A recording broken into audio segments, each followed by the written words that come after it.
Hello friends, welcome to YouTube channel Sanjay Jha speaks. साथियों, मैं Sanjay Jha channel की ओर से एक बार फिर आप सभी का अभिवादन करता हूं। और दोस्तों, सीधे हम चलते हैं विषय वस्तु पे। ये थोड़ा सा लंबा होगा, वीडियो लंबा होगा, लेकिन आपको इसको पेशेंसली देखना चाहिए, क्योंकि ये हमें उस कहावत को चरितार्थ कर रहा है। ये विषय, ये हमारा वीडियो, जिसमें कहते हैं कि इतिहास अपने आप को दोहराता है।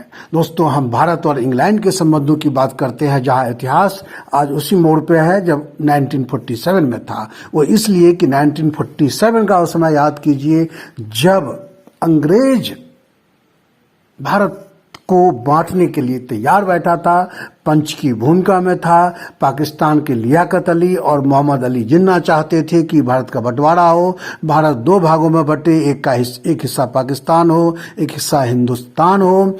दोस्तों, जिन्ना और लियाकत अली खान इस देश को धर्म के आधार पर बांटना चाह रहे थे, यानी मुसलमानों के लिए पाकिस्तान दो, हिंदुओं को हिंदुस्तान में रहने दो। दोस्तों, उस समय आपको याद होगा, अंग्रेजों ने उन लोगों की बात मानी जो धर्म के आधार पर देश को बांटना चाहते थे। हमारे देश के जो नेता थे, महात्मा गांधी, जवाहरलाल नेहरू, सरदार वल्लभ भाई पटेल, वो चाहते थे कि देश ना बटे, लेकिन देश बटा। यानी हिंदू कांग्रेस के जो लोग हिंदू लोग थे, हिंदू नेता थे, वो देश को बांटना नहीं चाहते थे। इसमें कुछ मुस्लिम भी शामिल थे। कई ऐसे मुस्लिम लीडर्स थे जो देश का बंटवारा नहीं चाहते थे। लेकिन जो लोग धर्म के आधार पर देश को बांटना चाहते थे, वो मुस्लिम नेता जो धर्म के आधार पर देश को बांटना चाहते थे, उनकी बात रही, उनकी बात मानी गई। अंग्रेजों ने इस देश को बांट दिया। अब दोस्तों, अब हम चलते हैं इंग्लैंड।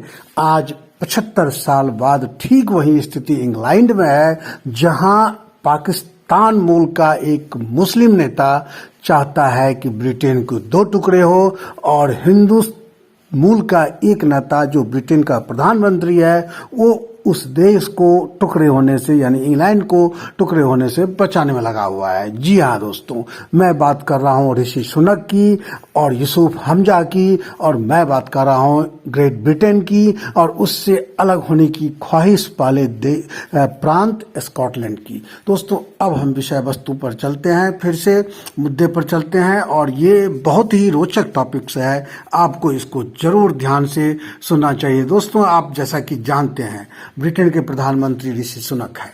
ऋषि सुनक और हमजा यूसुफ ब्रिटेन में एशियाई मूल के दो राजनेता आज अपने अपने देश में शीर्ष पद पर हैं। दोनों की ही जड़ें अविभाजित भारत से है, लेकिन वर्तमान में दोनों के हितों में टकराव है, दोनों आमने सामने हैं। हमजा यूसुफ स्कॉटलैंड को एक संप्रभु देश बनाना चाहते हैं। वो चाहते हैं कि स्कॉटलैंड को इंग्लैंड से, यानी ग्रेट ब्रिटेन से अलग करके एक स्वतंत्र देश बनाया जाए, जबकि ऋषि सुनक जो ब्रिटेन के, यानी ग्रेट ब्रिटेन के प्राइम मिनिस्टर हैं अभी, वो उनकी इस बात को तवज्जो नहीं दे रहे हैं। दोस्तों, यही कारण, इसलिए मैंने कहा कि ये ठीक 1947 वाली स्थिति है, जब भारत की आज़ादी के 75 साल बाद आज ब्रिटेन के प्रधानमंत्री भारतवंशी मूल के ऋषि सुनक हैं, और ब्रिटेन के अलग होने की मांग कर रहे स्कॉटलैंड के फर्स्ट मिनिस्टर। वहाँ स्कॉटलैंड जो ब्रिटेन का प्रांत है, तो प्रांत में वहाँ फर्स्ट मिनिस्टर होता है, यानी हेड, यानी कि प्राइम मिनिस्टर आप कह सकते हैं। तो वहाँ स्कॉटलैंड के जो प्राइम मिनिस्टर हैं, फर्स्ट मिनिस्टर हैं यूसुफ हमजा, वो पाकिस्तानी मूल के हैं, और वो चाह रहे हैं कि ये देश, उनका देश ब्रिटेन से अलग हो। ब्रिटेन में स्वतंत्र अस्तित्व की मांग युद्धों पहले से है। हमजा यूसुफ इस मांग को और गति दे रहे हैं। जब उनका इलेक्शन हुआ था, तो इलेक्शन में उन्होंने ये बात रखी थी कि जब हम फर्स्ट मिनिस्टर बनेंगे, हमारी सरकार बनेगी, तो हम ब्रिटेन से अपने देश को, स्कॉटलैंड को अलग करेंगे। और दोस्तों, 2023 जैसा कि आप जानते हैं, ब्रिटेन की और उनकी सरकार बनी है, और वो चाह रहे हैं कि हम स्कॉटलैंड को अपने देश से, इंग्लैंड से अलग करें। और इस सिलसिले में वो ब्रिटेन के प्राइम मिनिस्टर ऋषि सुनक से मुलाकात कर चुके हैं, अपना प्रस्ताव पेश कर चुके हैं। और इसी कारण जो हमारे देश के जो राजनेता हैं, शशि थरूर, जिनकी विदेशी मामलों में जिनकी अच्छी पकड़ है, उन्होंने एक ट्वीट करके लिखा है, उन्होंने ब्रिटेन की स्थिति ठीक 1946 और 47 की भारत की स्थिति से की है। अब हमें समझना होगा कि स्कॉटलैंड क्या है, ग्रेट ब्रिटेन क्या है, और उनकी बसावट क्या है, और उनकी बनावट क्या है, और कैसे स्कॉटलैंड ग्रेट ब्रिटेन से अलग हो सकता है। दोस्तों, तो इसको इस तरह से समझिए कि स्कॉटलैंड ब्रिटेन से अलग क्यों होना चाहता है, ये समझने के लिए हमें ब्रिटिश की बनावट समझना पड़ेगा। पहले ये जाने कि दुनिया के नक्शे, पहले आप ये समझिए कि ग्रेट ब्रिटेन जो है, ग्रेट ब्रिटेन जो आप नाम बार बार आपके जहन में आता है, वो आपको अच्छी तरह जानते हैं, यूरोपीय महाद्वीप में है, उत्तर पश्चिमी तट पर, अटलांटिक महासागर में उत्तर पश्चिमी तट पर बसा हुआ है। इसका पूरा नाम है United kingdom of great Britain and नदर आयरलैंड। इस इंग्लैंड को जब कभी कभी हम इंग्लैंड कह देते हैं, कभी कभी हम विलायत कह देते हैं, कभी कभी हम जो है उसको ब्रिटेन कह देते हैं, तो उसका पूरा नाम है great Britain of England, great Britain, इसका नाम है kingdom of, United kingdom of great Britain and नदर आयरलैंड, जिसको यूके भी कहा जाता है, शॉर्ट फॉर्म में यूनाइटेड किंगडम भी कहा जाता है। इसमें 4 प्रांत शामिल है। एक इंग्लैंड है, इसके साथ मैं एक मैप शेयर करूंगा जिसमें आप अच्छी तरह से समझ सकेंगे कि दरअसल ये है क्या, और इस पर मैंने एक वीडियो पहले ही बनाया था। ग्रेट ब्रिटेन क्या है, यूनाइटेड किंगडम क्या है, स्कॉटलैंड क्या है, वेल्स क्या है। दोस्तों, तो अभी जो मैं बता रहा था आपको, इसमें 4 प्रांत है। एक इंग्लैंड, दूसरा वेल्स, तीसरा नदर आयरलैंड और चौथा स्कॉटलैंड। इसके साथ एक और प्रांत था सदर्न आयरलैंड, जो 1922 में इंग्लैंड से अलग हो गया था।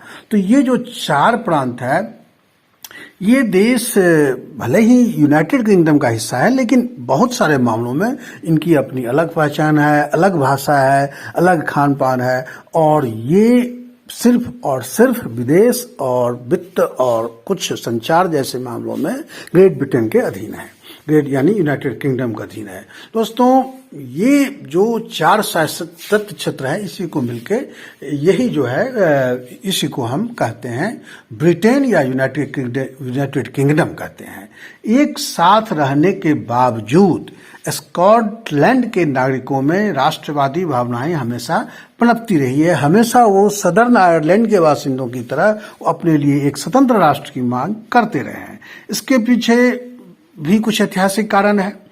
जब स्कॉटलैंड एक आजाद मुल्क हुआ करता था पहले, 1603 में, जब हमारे देश में अकबर का शासनकाल था, अकबर का शासनकाल के अंतिम वर्षों की बात है, 1603 में वेल्स और स्कॉटलैंड ने इंग्लैंड के साथ मिलकर एक नया देश बनाया। ये आपसी म्यूचुअल अंडरस्टैंडिंग से बना था। वेल्स और स्कॉटलैंड इंग्लैंड से मिल गया और एक नया देश बनाया, और 1707 में स्कॉटलैंड इंग्लैंड में शामिल हुआ और इस नए देश का United kingdom of great Britain कहा गया। दोस्तों, तब इंग्लैंड का जो परचम दुनिया में लहरा रहा था, यही वजह है कि सन 1800 में आयरलैंड भी इसमें मिल गया। समझिए कैसे ग्रेट ब्रिटेन एक राज्य बना। इंग्लैंड, वेल्स, स्कॉटलैंड पहले मिला और फिर 1800 में आयरलैंड मिल गया, क्योंकि उस समय ग्रेट ब्रिटेन यानी यूनाइटेड किंगडम की तुति बोलती थी, तो आसपास के जो द्वीपीय देश थे वो इंग्लैंड में मिलते चले गए। लेकिन ये राजा और कुलीनों का फैसला था। हाँ, जो इंग्लैंड में जो देश मिले, वेल्स, स्कॉटलैंड और आयरलैंड, तो ये उनके राजाओं का फैसला, जो उस देश के राजा थे उनका फैसला था, उनकी जनता का फैसला नहीं था। वहां के लोग इस बात से खुश नहीं थे। आयरलैंड की राष्ट्रवादी जनता आंदोलन करती रही राजा के फैसले के विरोध में, और भारत की आजादी की तरह यहाँ भी आयरिश लोगों को अंग्रेजों के खिलाफ हिंसक संघर्ष करना पड़ा। 1922 में आयरलैंड की 26 काउंटीज को मिलाकर रिपब्लिक ऑफ आयरलैंड के नाम से एक अलग देश बना, जबकि नॉर्थ आयरलैंड का हिस्सा ब्रिटेन के साथ रहा। यानी 1922 में साउथ आयरलैंड अलग हो गया, क्योंकि उन्होंने अंग्रेजों के साथ रहना उनको मंजूर नहीं था।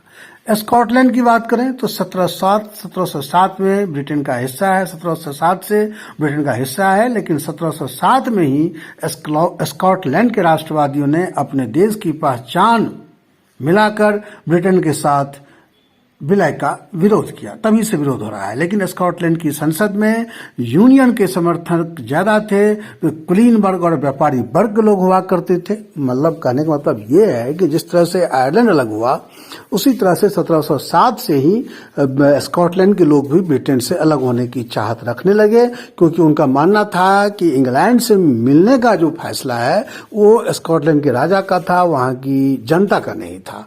तो उसका विरोध चलता रहा। लेकिन वो लोग अभी तक इसमें सफल नहीं हुए। कई बार विद्रोह भी हुआ, इस विद्रोह को कुचल दिया गया।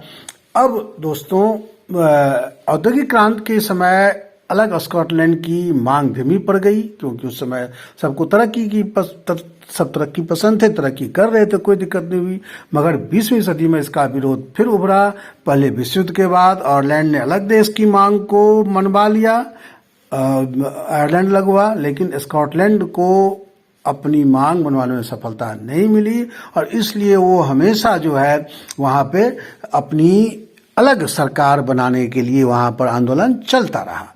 1997 की बात है, जब स्कॉटलैंड के लिए अलग संसद की मांग को लेकर जनमत संग्रह कराया गया था, और इसमें स्कॉटलैंड को कामयाबी मिली थी। स्कॉटलैंड की में इस तरह से अपनी सरकार बनी, और 1999 में स्कॉटलैंड की राजधानी एडिनबरा में संसद की पहली बैठक हुई।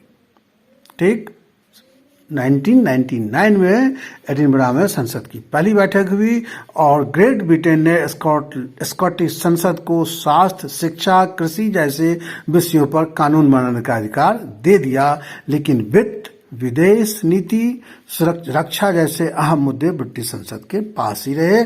अब ये लोग चाहते हैं कि वो भी हमारे हाथ में आ जाए, कि हम कंप्लीटली अलग देश बन जाए। अब सवाल यह है कि स्कॉटलैंड अलग देश क्यों बनना चाहता है। जैसा कि मैंने आपको पहले बताया, 2011 में स्कॉटिश नेशनल पार्टी ने स्कॉटलैंड में बहुमत हासिल किया और स्वतंत्र स्कॉटलैंड की मांग को आगे बढ़ाने लगा। 37 साल के हमजा यूसुफ इसी पार्टी के नेता हैं। 2014 में स्कॉटलैंड को ब्रिटेन से अलग कराने की मांग पर स्कॉटलैंड में एक और जनमत संग्रह हुआ, और इस जनमत संग्रह में 45% जनता ने अलग देश का समर्थन किया, जबकि 55% लोग विरोध में उतरे। इस कारण वो विभाजन नहीं हो पाया। अब जो है इसके बाद स्कॉटलैंड को ब्रिटेन में ही रहना पड़ा, लेकिन वहां की राजनीतिक पार्टियां इस आंदोलन को खाद पानी देती रही, और इस बार स्कॉटिश नेशनल पार्टी के नेता हमजा यूसुफ ने इस मुद्दे को बढ़ चढ़ कर उठाया, और हमजा यूसुफ की पूर्ववर्ती फर्स्ट मिनिस्टर निकोला स्टुर्जियोन 2022 में ही वादा कर चुकी थी कि वे अक्टूबर 2023 में अलग स्कॉटलैंड के लिए जनमत संग्रह करवाएंगी। यानी वहां की जो दो मेजर पार्टियां हैं, प्रमुख राजनीतिक दल हैं, वो दोनों चाह रहे हैं कि हम स्कॉटलैंड से इंग्लैंड से, ग्रेट ब्रिटेन से अलग हो जाएं। और जब दोनों पार्टियां चाह रही हैं, तो यही स्थिति है कि हमजा यूसुफ जो अभी वहाँ के फर्स्ट मिनिस्टर हैं, उन्होंने इसी बात पे अपने आप को वहाँ अब फर्स्ट मिनिस्टर बने हैं, वहाँ अपनी पार्टी को जीत दिलाई है। तो उनका एक नैतिक कर्तव्य भी बनता है कि वो स्कॉटलैंड को अलग कराने के लिए आगे बढ़े हैं, और इसी क्रम में वो ब्रिटेन के प्रधानमंत्री ऋषि सुनक से मुलाकात की है। और अब दोस्तों यही बात आ गई कि एक भारत वंशी चाहता है कि इंग्लैंड के दो टुकड़े ना हो, ग्रेट ब्रिटेन के दो टुकड़े ना हो, जबकि एक पाकिस्तान वंशी हमजा यूसुफ चाहता है कि ब्रिटेन के दो टुकड़े हों, एक टुकड़ा स्कॉटलैंड बने, बाकी जो हो। तो अब देखिए, आप याद कीजिए कि इतिहास ने अपने आप को दोहराया है या नहीं दोहराया है। अगर हम भारत और इंग्लैंड की बात करें, फर्क इतना है कि उस समय अंग्रेज भी चाहते थे कि भारत के दो टुकड़े हो। आज अंग्रेज चाहते हैं कि इंग्लैंड के दो टुकड़े ना हो, और हम यानी हमारे भारतवंशी एक शख्स जो वहाँ का प्रधानमंत्री है, वो उसका झंडा बरदार है और अंग्रेजों की चाहत को आगे बढ़ा रहा है, यानी इंग्लैंड के दो टुकड़े ना हो इसका प्रयास कर रहा है। जबकि एक पाकिस्तानी मूल का आदमी इंग्लैंड के दो टुकड़े करने के लिए तैयार बैठा है। दोस्तों, इस एपिसोड में इतना ही। हमें उम्मीद है कि आपको ये कंटेंट अच्छा लगा होगा। अगर आपको ये कंटेंट अच्छा लगा है तो आप मेरे वीडियो को लाइक करें, इस चैनल को सब्सक्राइब करें। आज का दिन शुभ हो। जय हिंद दोस्तों।